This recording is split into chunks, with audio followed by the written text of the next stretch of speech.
screen for Siege. You can see the Black Ice logo with the press any key prompt. So this would be something that you would see when you first sign into the game. Currently, we've got that view of like the 20 operators going off into the distance with the smoke and the mist. This looks like that might replace that once the Black Ice content is installed into the game. What we have is some kind of a camera down in the water looking up through cracked ice, and we can see our two new operators there, the silhouettes standing above. So it looks like once Black Ice is installed, this will be your starting screen for the game. Now let's take a look at some expanded info on the weapon loadouts. We did profile a little bit of this yesterday, but this is more detailed. Here we've got the C8 SFW. That stands for Special Forces Weapon. The C8 is built on the M4 M16 platform. This particular variant is more in line with the M4 in regards to its length. It has moderate damage and pretty good mobility. The ammo capacity is standard for a magazine of that size. You can see on the loadout we also have underneath it the MK1, which is the Canadian designation for the Browning high power that the military uses, and he has a choice of stun grenades or breaching charge. So now let's check out that second primary weapon. It's the Kamer's Marksman Rifle, and this is also going to have the underbarrel shotgun attachment. It would need to. His primary weapon is tied to his ability, so if he had more than one choice, they would both have to have that option. The Kamer's looks like it's built on the FN FAL platform. I had originally thought that maybe it was a G3A3, but now that I can see it in more detail, it's definitely the FN FAL. This is going to be pretty comparable to Twitch's Marksman Rifle. You're going to have the single shot, and you can see that under the rate of fire there. It'll probably have some pretty good recoil to it, and its damage is 52. Now, I mean, these damage stats are a little less than perfect for predicting how the gun is actually going to perform, but I was really underwhelmed by Twitch's Marksman Rifle. I mean, it seemed to be a 4 to 5 shot weapon depending on where you were landing hits on the body. I would think a 3 to 4 shot weapon would be better. You don't want to have it as high as Glaz. I mean, Glaz is a 2-shot kill. Anywhere on the body is a 2-shot kill. But if you're going to have a Marksman Rifle, which is, just the slower rate of fire, higher damage, you should have something that can hold its own a little bit better. If you're pumping 4 or 5 rounds into somebody, then you almost might as well just be using an assault rifle on single shot to get the same kind of effect. Now we have an in-game screenshot that was leaked for the C8.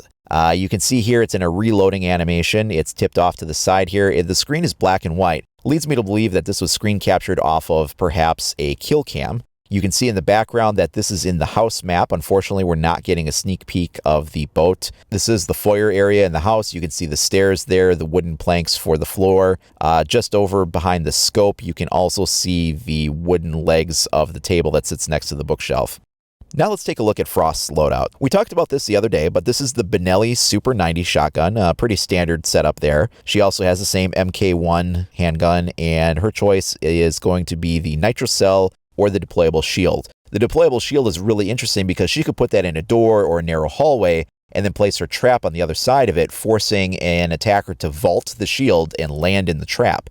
And that could be pretty cool. I did theorize that it might be interesting to see if you can put her trap inside of barbed wire to kind of disguise its presence. If you can do that, she will not carry her own barbed wire, so if that's something you want to try, you'll have to depend on somebody else's barbed wire for that placement, if that does work. Her second weapon is the 9mm C1. This is essentially the Sterling submachine gun that was built in the 50s to replace the Sten submachine gun from World War II. It has the side-mounted magazine.